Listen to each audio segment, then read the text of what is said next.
guys, and welcome back to the Virtual Reality Show, where we talk about any and all things related to virtual reality inside virtual reality. I'm your host, PHIA.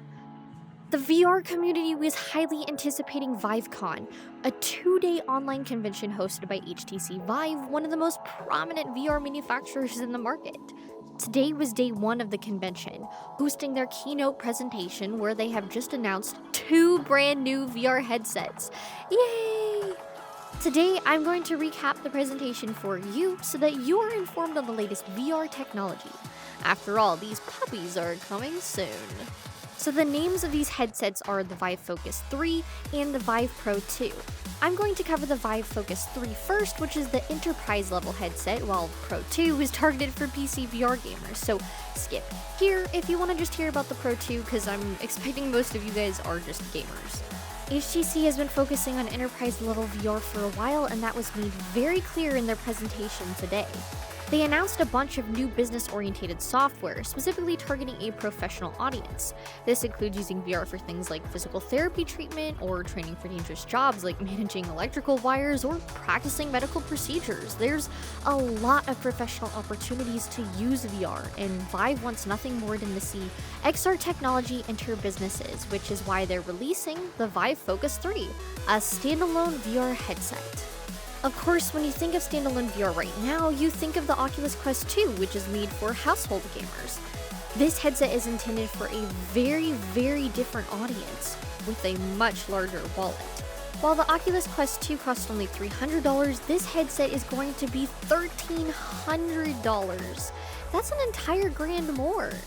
So what are the specs that HTC thinks justifies this huge price tag? Well, let's start with the resolution. It has a combined resolution of 5K on LCD panels, which is pretty nice. For comparison, the Quest 2 has a resolution of nearly 4K. The refresh rate is 90 Hz, which is also solid, but no word on the ability to push to 120 like the Quest 2 can, which is a bit disappointing. The FOV, however, is great. It's 120 degrees wide, making it comparable to the Valve Index. This is specifically for the reason that when doing training, it's vital that you can see more things all at once, like a patient and medical equipment, not just one. You can swap out the quick charge battery on the back and replace the front and back gaskets. Pretty nifty. Finally, it's got that Qualcomm Snapdragon XR2 chipset that everyone is talking about, which is becoming an exciting topic in the XR scene. Well, it doesn't feel like it's that much better than a Quest 2 to justify buying this puppy, but it's not like you really could anyways, because this headset is intended for business. You have to go through sales to purchase it. You can't just buy it as a consumer even if you wanted to. The high price tag is definitely gating it, so while it's great to be informed on the headset, I just don't think you'll need to think much about this one heading into the future when it ships on June 27th of 2021.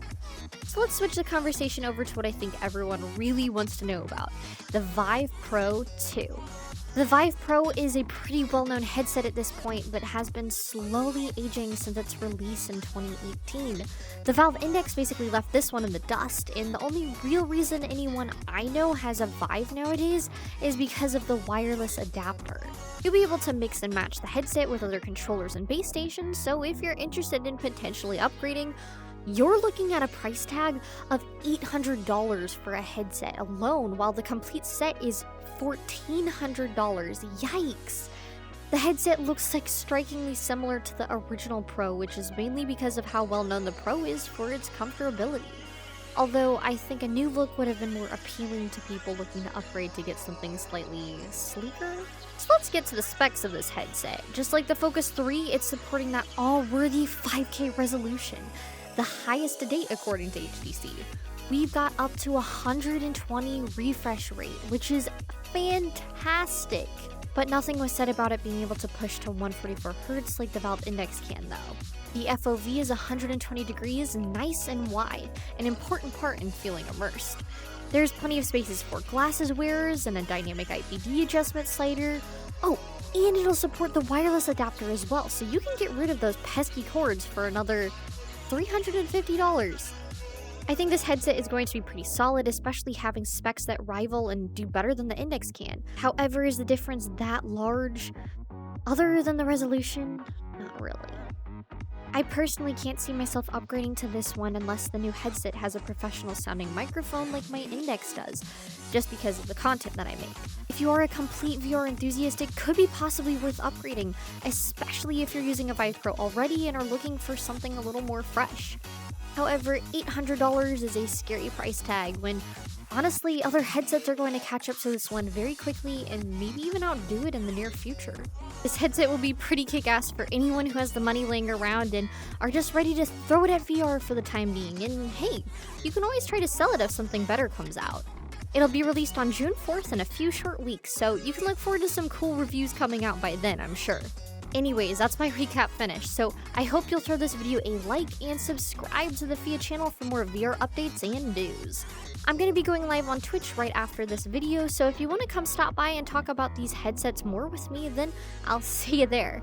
Also, consider joining my Patreon, where you can support the creation of videos just like this. Anyways, thank you so much for watching, and I'll see you in the next video. Bye! Special thanks to this month's Patreon members and virtual VIPs, Baxorn, Dutech, Klukule, Skormaler,